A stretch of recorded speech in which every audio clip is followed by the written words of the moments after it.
In space vehicles, in rocket manufacturing, there are two except for the two superpowers and the European Space Agency. Currently only 3 countries can independently build large rockets: China, Japan, and India. China's big rocket is the Long March 5. Japan is H2B. India is the GSLV Mk3.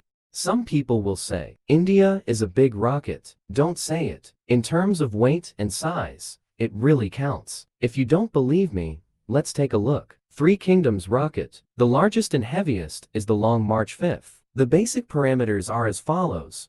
Weight 879 tons. Height 57 meters. 5 meters in diameter. With the booster, it is about 12 meters. Let's look at the parameters of Japanese H2B. Weight and height are smaller than length 5.2 meters in diameter. Maximum width 11 meters. Indian rockets are heavier than Japanese rockets. Short height 4 meters in diameter. Width 11 meters. Width is equivalent to Japanese H2B. Let's look at the materials. Indian rocket shell is made of aluminum alloy and alloy steel. Yes, you heard me right. The shells of the two big boosters are alloy steel. It looks solid. The Japanese booster shell is carbon fiber. Chinese aluminum alloy. China's space enthusiasts usually ignore H2B and Indian. The GSLV Mk3 actually has many advantages. Let's take a look. From the carrying capacity, China's field dance easily outperforms Japan and India. But if you look at some more parameters, you can see the difference. I found using the maximum payload at the weight of the rocket. Japanese H2B.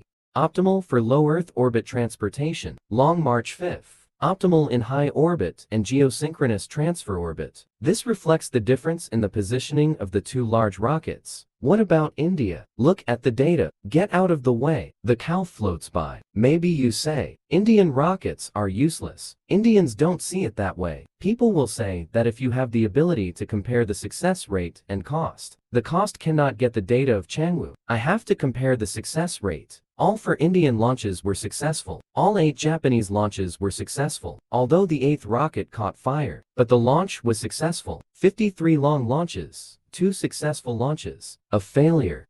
Success rate 67%. But the Indian media believes that the Long March 5 has a success rate of 58% at most. Because of the first launch, the second stage rocket did not complete its mission successfully. It was made up by a 3-stage rocket. Such a comparison. India wins. Finally, let's analyze it at a deeper level. Compare the pros and cons of engines. Main engine. Long March 5 uses a 50-ton liquid hydrogen engine.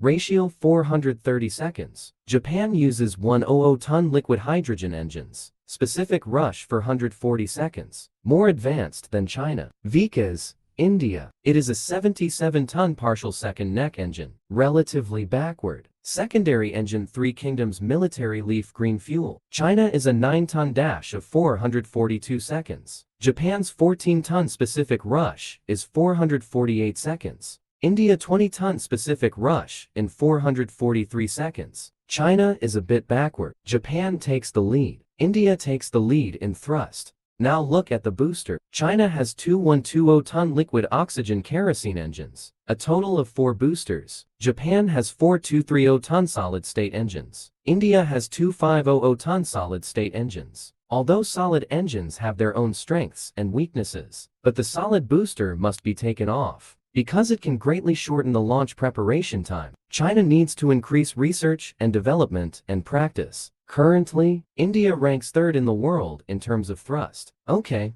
let's compare it here today. Thanks for watching. Please click to follow. Thank you all.